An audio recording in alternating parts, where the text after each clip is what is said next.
Fala galera, professor José Lopes com vocês mais uma vez. Bem-vindos ao canal Tudo é Física. Dessa vez com duas questões que caíram na OBFEP 2018, primeira fase nível B. Questões essas pedidas por JP Education.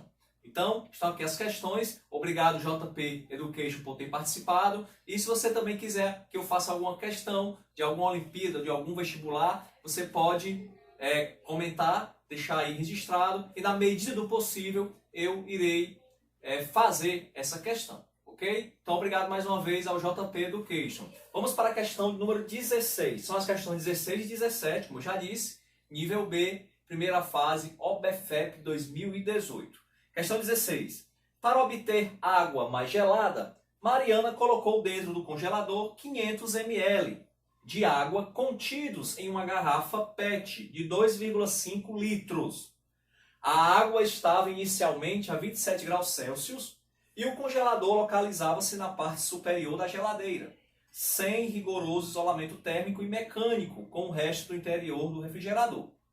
Depois de algum tempo, Mariana foi tirar a garrafa com água gelada e notou que a água tinha reduzido seu volume, conforme figura abaixo, e a água estava na temperatura de 3 graus Celsius. Qual o efeito mais significativo que gerou a redução do volume da garrafa? Atentem para uma coisa. Ele quer saber, a questão quer saber qual o efeito mais significativo. Ou seja, desses 4 itens, nós podemos ter mais de um efeito que vai causar a redução desse volume. Mas ele quer, a questão está pedindo, o efeito mais significativo. Então vamos para o item A. A contração térmica da água. Bem, a temperatura era 27 graus, baixou para 3 graus. A água, ela iria se contrair? Bem, até 4 graus, sim. Por que até 4 graus? Existe um fenômeno bastante interessante chamado dilatação anômala da água, ou dilatação anormal, que é o seguinte: todos os objetos na natureza, todos os corpos líquidos, quando eles têm a sua temperatura reduzida, o volume também é reduzido, contração térmica. Quando a temperatura é aumentada, o seu volume também é aumentado, a dilatação ou expansão térmica. A água, no intervalo de temperatura entre 0 e 4 graus, somente nesse intervalo, entre 0 e 4 graus, a dilatação ela é ao contrário. Quando a temperatura da água diminui de 4 até 0, ao invés do volume diminuir, como qualquer outro líquido, como qualquer outro corpo, o volume faz é aumentar. Por isso que quando você coloca um líquido numa garrafa, num congelador, a garrafa muitas vezes ela se expande, ela estufa. Porque do 4 graus Celsius até o 0, quando a temperatura está diminuindo, o volume da água está aumentando. Por isso que o gelo tem uma densidade maior do que o líquido, porque quando ele se solidifica, a água se solidifica, o volume ao invés de diminuir, aumenta. Ao aumentar o volume, a densidade diminui, então ele vai flutuar. Então esse item A está errado, não é por causa disso. Porque se já está no 3 graus Celsius, o líquido agora está aumentando o volume, não está diminuindo. Item B. O aumento da pressão no entorno da garrafa. Dentro da geladeira, a pressão atmosférica é maior que fora da geladeira. Muito pelo contrário. A pressão atmosférica, que está obviamente fora da geladeira, é maior do que a pressão interna. Porque internamente a temperatura é menor e as moléculas elas estão mais lentas.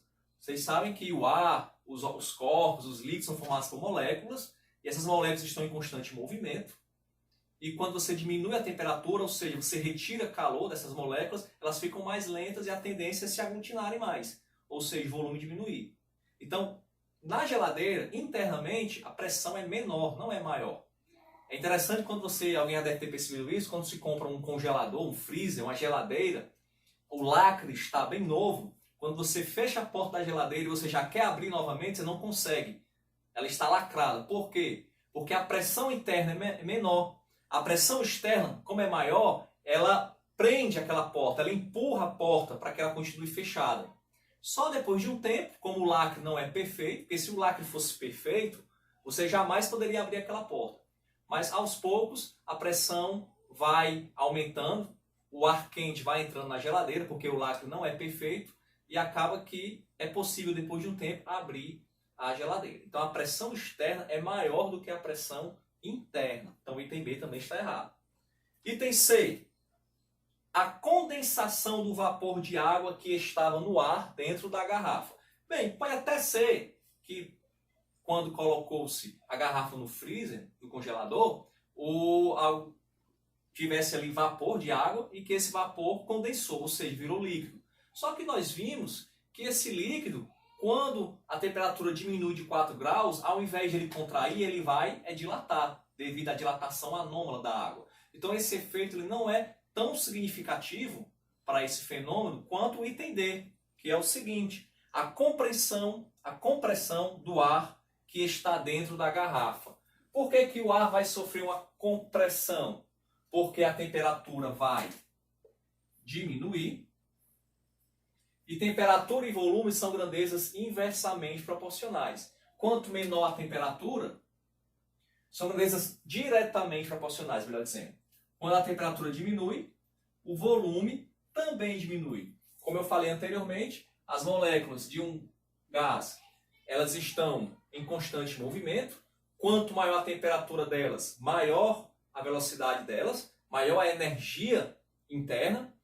E quando você diminui a temperatura, ou seja, quando você retira calor desse sistema, elas vão ficando mais lentas e a tendência é elas ficarem mais próximas umas das outras, ou seja, a tendência é que se diminua o volume.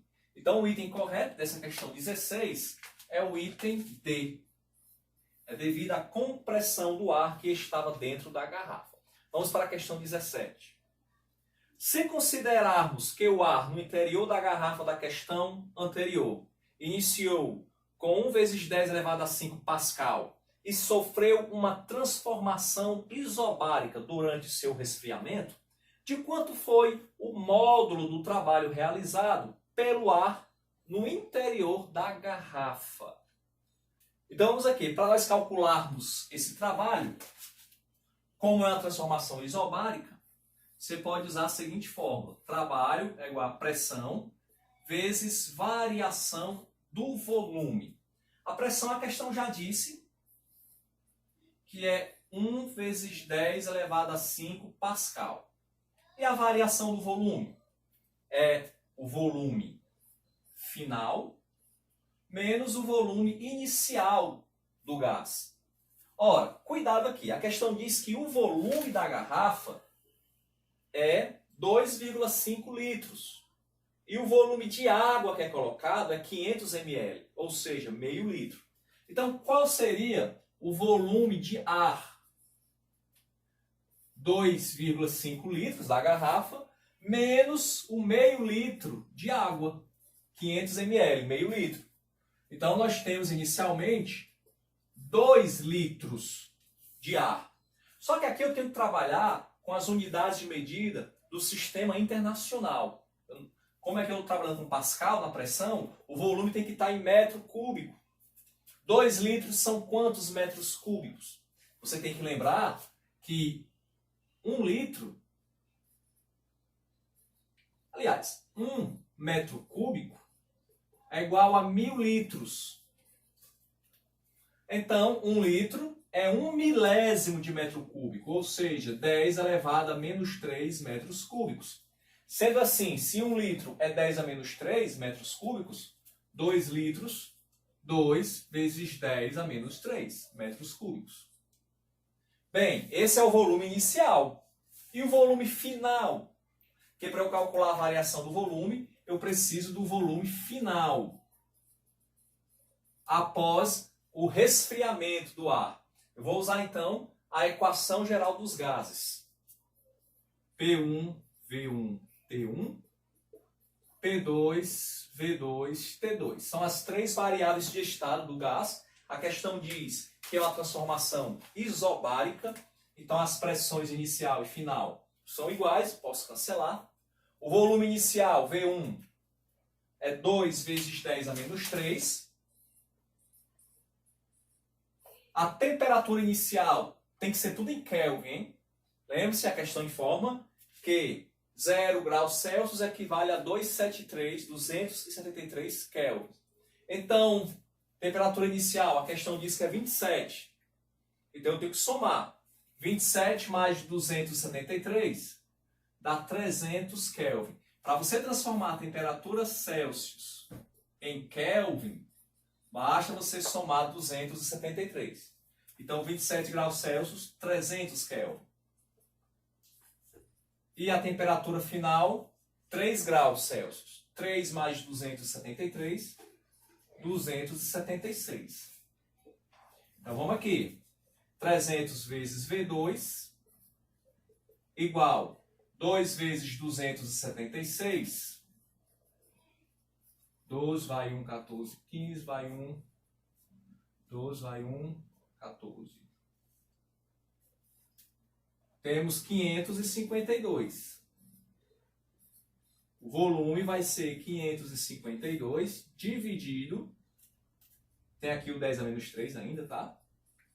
2 vezes 2, 7,6, 552, 10 a menos 3. Dividido por 300. Esse 300, colocando em notação científica, dá 3 vezes 10 ao quadrado, que é 3 vezes 100. 552 dividido por 3. 2, dá 8, 24.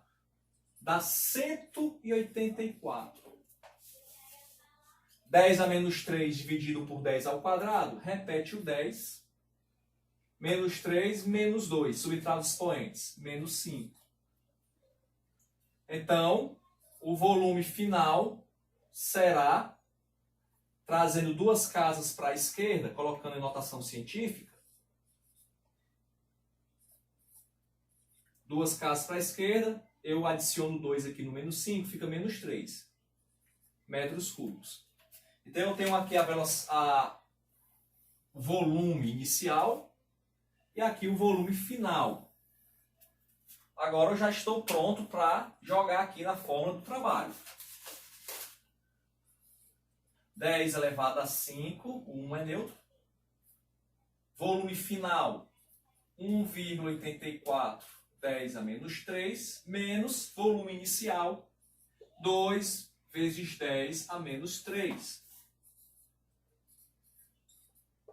1,84 menos 2 dá menos 0,16.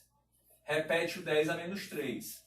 Vai ser um trabalho negativo, porque quando o gás ele está contraindo, o trabalho é negativo, ele está sofrendo o trabalho. Quando ele se expande, ele está realizando o trabalho. Aí o trabalho é positivo. Só que a questão quer o módulo do trabalho. Módulo, ou seja, eu não vou considerar o sinal de negativo, só o número, só o módulo. Então ficaremos com 0,16. 10 elevado a 5 vezes 10 a menos 3, você repete o 10. 5 menos 3 dá 2. 10 ao quadrado é 100, vezes 0,16. 16 joules, o que nos dá como item correto 16 joules, o item B.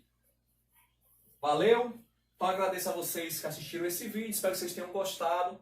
Lembrando, se você quiser que eu faça alguma questão especial, só dizer aí no comentário e na medida do possível eu estarei fazendo e mandando um salve para você também. Beleza? Então, bons estudos para todos e até a próxima.